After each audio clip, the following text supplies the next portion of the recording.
નમસ્કાર મિત્રો, હું હરિવર્ધન ચોકસી આપ સૌનું સ્વાગત કરું છું. મિત્રો, આજના વિડીયોમાં આપનું ખૂબ ખૂબ સ્વાગત.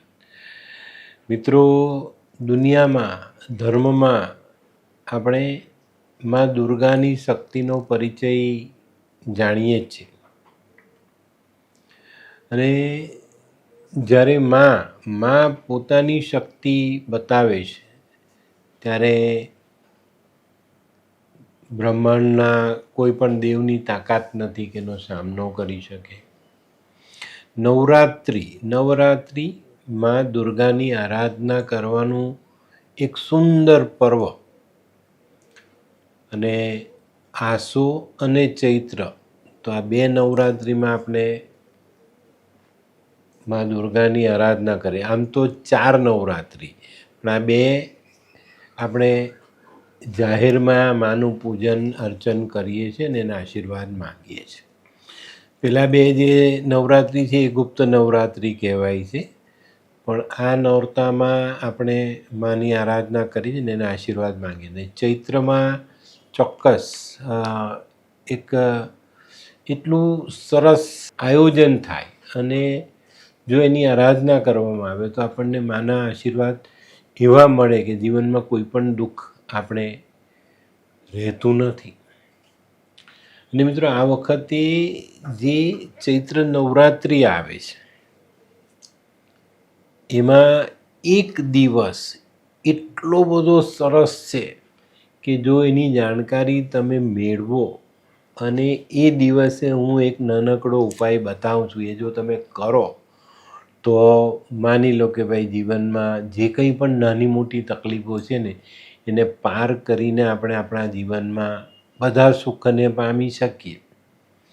મિત્રો, આ બધા જે દિવસો આવે છે, જે નક્ષત્ર આવે છે, જે સમય આવે એનું જ્ઞાન આપણને મળતું નથી. અને અત્યારે આપણે જોઈએ છે તો ઘણી બધી બાબતો એવી છે કે જેમાં બધું જ ગમે તેમ ચાલે છે. અત્યારે યુટ્યુબના માધ્યમમાં લોકો ખાલી પોતાનો વિડીયો ચાલે એની પર ધ્યાન આપે.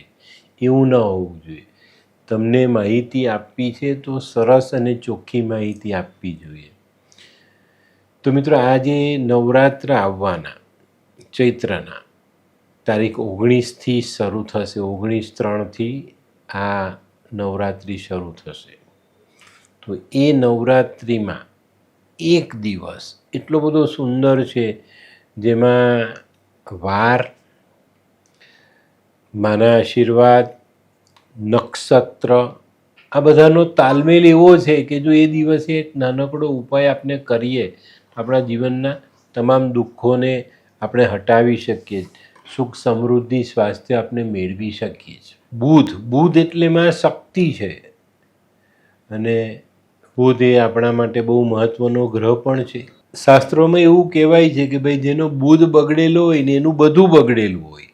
પણ જો એ જ બુધને આપણે પહેલેથી ઓળખીએ, જાણીએ અને બુધને અમારી લાલ કિતાબમાં માં શક્તિ દુર્ગા સાથે જોડેલો છે. અને દુર્ગા સાથે જોડાયેલો ગ્રહ જ્યારે આપણી પર જો કૃપા વરસાવવા માંડે, આપણે એની સહાય મળી જાય તો આપણા જીવનમાં ઘણું બધું આપણે મેળવી લઈએ છીએ.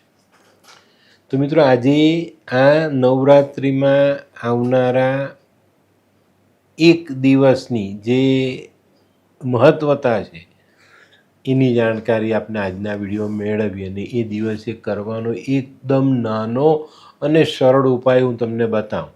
જો એ તમે કરી લેશો તો હું એવું માનું કે જિંદગીમાં ક્યારેય પાછા નહીં પડો. આમ તો 19/3/2026થી નોરતાની શરૂઆત થશે, પણ આ જ નવરાત્રિ દરમિયાન ચૈત્ર સુદ સાતમ બુધવાર તારીખ 25/3/2026નો જે દિવસ છે ને એ દિવસ ખૂબ મહત્વનો છે. આ દિવસે મિથુન રાશિ છે અને મૃગશીર્ષ નક્ષત્ર છે. તો આ જે ઘટના છે ને એ સામાન્ય ઘટના નથી. આ એક એવી ઘટના છે કે જો એને સમજો, એને ઓળખો ને ત્યારે માના આશીર્વાદ લઈ લો તો તમને બહુ જ સારા પરિણામ પ્રાપ્ત થાય. સૌથી પહેલાં સાતમ બુધવાર, મિથુન રાશિ બુધની રાશિ અને મૃગશીર્ષ નક્ષત્ર. મૃગશીર્ષનું જે બીજું ચરણ છે ને તે આની સાથે આપણે જોડવાનું છે અને એ બહુ મહત્વનું છે. અને આ દિવસથી વાસંતી દુર્ગાની પૂજા શરૂ થાય. અને આ દિવસે હું બહુ જ એકદમ તમને ભાર મૂકીને દબાણ નહીં કરું કે આ જ સમય, હું તો કહું આખો દિવસ. આ દિવસે જો તમે માં દુર્ગાની આરાધના કરો ને હું એક નાનકડો ઉપાય બતાવું, એ જો તમે કરો છો ને તો હું એવું માનું કે આવનારા 2026નો જે બાકીનો સમય છે ને એમાં જ તમે સેટ થવા માંડો ને જીવનમાં ઘણા બધા આગળ નીકળી જાઓ. માં એક શક્તિ છે અને શક્તિથી તો દુનિયા ચાલે છે. શક્તિમાં જ એક તાકાત છે જે નવો જીવ આપી શકે છે. પુરુષનું કામ નથી, સ્ત્રી જ આપણને નવો જીવ આપી શકે. એ જ પોતાના પેટમાં બાળકને રાખીને એને દુનિયામાં લાવી શકે છે. તો આ જે શક્તિ છે ને તેને બહુ ચોક્કસ રીતે સમજવાની. ને હું એક બહુ જ નાનો એક સરખો એક એવો સરસ ઉપાય બતાવું કે જેને કોઈ પણ કરી શકે અને બધાને એનો ફાયદો મળે. આ દિવસે સાતમ છે, નોરતા ચાલે છે, માં દુર્ગાની આરાધના કરો, માના દર્શન કરો. માની સામે એક બાજટ કે પાટલો મૂકો, એની પર લાલ વસ્ત્ર બિછાવો. 7 આંબાના પાન અને 7 નાના નાના કેરીના મરવા, આપણી જે નાની કાચી કેરી અત્યારે મળે છે તો એ વસ્તુ, બરાબર. આંબાનું ઝાડ બુધ, જે નાની કેરીઓ લાવશું એ બુધ, કેરી એ બુધનું ફળ છે અને ધ્યાનમાં રાખજો. આંબાના પાનને ધોઈને સ્વચ્છ કરો, નૂસી ને એની પર ચંદન કંકુ ભેગા કરીને તમારા કુળદેવીનું નામ લખી દો. એ આંબાના 7 પાન અને 7 જે આપણે નાની કેરી લાવ્યા છે એ માની સામે તમે જે બાજોટ પાથરો છે, પાટલો મૂક્યો છે, એની પર લાલ વસ્ત્ર છે, એ આસન પર 7 આંબાના પાન વ્યવસ્થિત લાઈનબંધ ગોઠવો. એની સાથે આ 7 નાની નાની કેરી મૂકો અને દીવો, અગરબત્તી, માતાનું આહવાન એ કરીને માની પાસે આશીર્વાદ માંગો કે ભાઈ મારા જીવનમાં જે કંઈ પણ દુઃખ છે, જે કંઈ પણ તકલીફ છે, જે સમસ્યાઓ છે એનું નિવારણ થાય, એમાં દુર્ગાના આશીર્વાદ મળે. અને મિત્રો આ એક એવો ચમત્કારિક ઉપાય છે કે તમે કદાચ કલ્પના પણ નહીં કરી શકો. આટલી નાનકડી પ્રાર્થના, આટલો નાનકડો ઉપાય તમે કરી ને માં દુર્ગાની આરાધના કરો છો, માં નવદુર્ગાના આશીર્વાદ માગો, તમારા કુળદેવીના આશીર્વાદ માગો, તો હું એવું માનું જ કે માની કૃપા તો પ્રાપ્ત થાય જ, પણ સાથે સાથે આપણે જીવનની તમામ સમસ્યાઓનું નિવારણ કરી શકીએ છીએ. તો આટલો નાનકડો ઉપાય આપણે કરીએ અને ચોક્કસપણે કહું છું કે જીવનમાં ક્યારેય તમને આ ઉપાય પછી તકલીફો નહીં પડે. અને આને છે ને દિવસ, નક્ષત્ર, તાલમેલ જે માએ આપ્યો છે આ ચૈત્રના નવરાત્રિમાં, એની સાથે આપણે જોડવાનું ને એના આશીર્વાદ આપણે લેવાના છે. અને જ્યારે નવરાત્રિની જે આરાધના ચાલતી હોય ને ત્યારે જ્યારે આવા દિવસો આવે ને એને આપણે ઓળખીએ, એને સમજીએ, એના ઉપાય કરીએ તો આપણા જીવનમાં બહુ જ સારા પરિણામ આપણે પ્રાપ્ત કરી શકીએ છીએ. આમાં કોઈ આપણે નથી કોઈ તાંત્રિક માંત્રિકની પૂજા કરવાની કે નથી કોઈ ખોટું કામ કરવાનું, નથી કંઈ. ફક્ત ને ફક્ત માં નવદુર્ગાના આશીર્વાદ લેવાના છે. અને આ દિવસે તમે જે આ 7 પાન મૂકવાના અને માની આરાધના કરવાના, આ મૃગશીર્ષ નક્ષત્રમાં માનું આહવાન કરીને એના આશીર્વાદ લેવાના, તો ચોક્કસ તમને ફાયદો મળે. અને મિત્રો આપણા સમાજમાં જે હિજડાઓ છે એને તમે જોશો ને તો એ ચૈત્ર મહિનામાં બહુ મોટો ઉત્સવ કરે.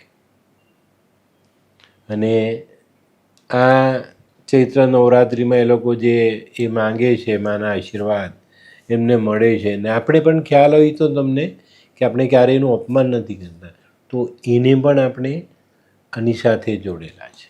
બુધ નપુંસક ગ્રહ અને બુધ એ હિજડો.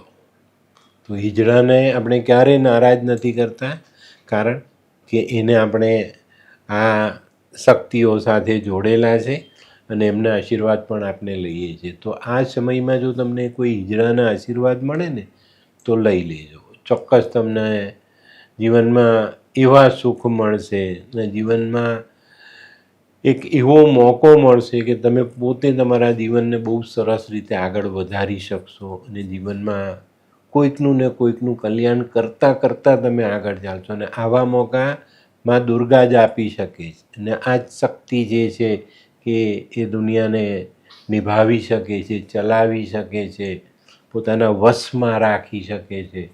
તો મિત્રો, આ ઉપાય કર્યો, કમ્પ્લીટ પાન મૂક્યા, માતાનું નામ લખ્યું, કેરીઓ મૂકી, માતાના આશીર્વાદ લીધા, માની આરતી કરી અને આ સાતમને દિવસે આ વસ્તુ ત્યાં જ પાટલા પર છોડી દેજો. આઠમને દિવસે સવારે કેરી તમે ખાઈ શકો છો, પ્રસાદ રૂપે વહેંચી શકો છો, બધું જ કરી શકાય, બરાબર છે. અને કંઈ નથી તમારે એ કરવું તો 7 નાની નાની દીકરીઓને આ કેરી વેચી દેજો, દીકરીઓ ખાઈ જશે. અને 7 જે પાન છે ને એ તમારા ભેગા કરી વ્યવસ્થિત એ કરી નાળા છડીથી બાંધી દેજો. એ બંડલ લાલ કપડામાં વાળીને તિજોરીમાં મૂકી દેજો. આવનારા સમયમાં ન તો તમારી બેન દીકરીને દુઃખ, ના તો તમારા વેપારમાં ખોટ, ના તમારા શરીરની નસો ખરાબ, ના તમારી બુદ્ધિ ખરાબ, ના તમારા કુટુંબના દીકરાઓનું દીકરીઓનું ભણતર ખરાબ. કે જે તમારી દીકરીઓ પરણીને ગઈ હોય ને ત્યાં જો કંઈ નાની મોટી ખામી હશે ને તો એ દુઃખ પણ તમે દૂર કરી શકશો. તો કેટલું સરસ આપણું શાસ્ત્ર છે કે જેમાં આવા નાનકડા અને શુદ્ધ ઉપાયો આપેલા છે કે જેમાં કોઈ કાળું કામ નથી કરવાનું. અને મિત્રો, આ જ્યારે સમય સંજોગ ભેગા થાય ને ત્યારે જ આપણે આ ઉપાયોની ભેટ મળે છે. અને મા દુર્ગાની આરાધના આપણા જીવનમાં ખૂબ મહત્ત્વની સાબિત થાય છે. અને મિત્રો, આ છે ને અચાનક જ મારા મનમાં એક ભાવના હતી કે કંઈક એવો ઉપાય મારે આ નોરતામાં આપવો જ. અને અચાનક મારા હાથમાં પંચાંગો આવ્યા, શાસ્ત્ર આવ્યું, ભૃગુ સંહિતામાં આ વસ્તુ મેં શોધી અને એમાંથી મેં તમને આ ઉપાય આપ્યો.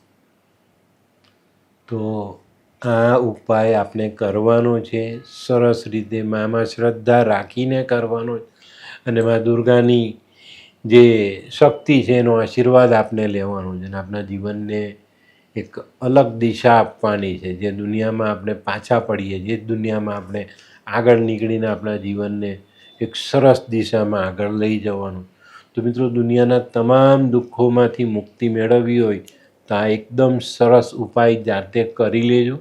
કોઈની જરૂર નથી, નથી કોઈ બ્રાહ્મણની જરૂર, નથી કોઈ તાંત્રિક માંત્રિકની જરૂર, કે નથી કોઈની. તમે અને તમારો પરિવાર આ ઉપાયમાં શ્રદ્ધા રાખીને આગળ વધશો તો હું એવું માનું કે જીવનમાં કોઈ પણ દુઃખ મળે નહીં. અને ઉપાય કેટલો સરસ! આખી દુનિયામાં, આપણા ભારત દેશમાં તો બધે જ લગભગ બધે આ વસ્તુ મળી રહેવાની. આંબાનું પાન બી મળી રહેવાનું ને અત્યારે જે સિઝન શરૂ થવાની છે એટલે કેરી બી મળે જ છે બજારમાં. તો આ ઉપાય આ જ સમયે થાય છે અને આપણે કરીશું આપણા જીવનમાં એક સારા બદલાવ સાથે આપણે આપણા જીવનને સુખ, સમૃદ્ધિ અને સ્વાસ્થ્યને પામી જીવનને સુંદર બનાવી શકશો. તો મિત્રો, આજનો વિડીયો ગમ્યો તો લાઈક કરો, શેર કરો, યુટ્યુબ જોનારા શેર કરે અને સબસ્ક્રાઈબ કરે. હું હરિવર્ધન ચોકસી આપ સૌની રજા લઉં. ફરી મળીએ નવા વિડીયોમાં નવી જાણકારી સાથે. તો ચાલો બદલીએ જિંદગી. નમસ્તે.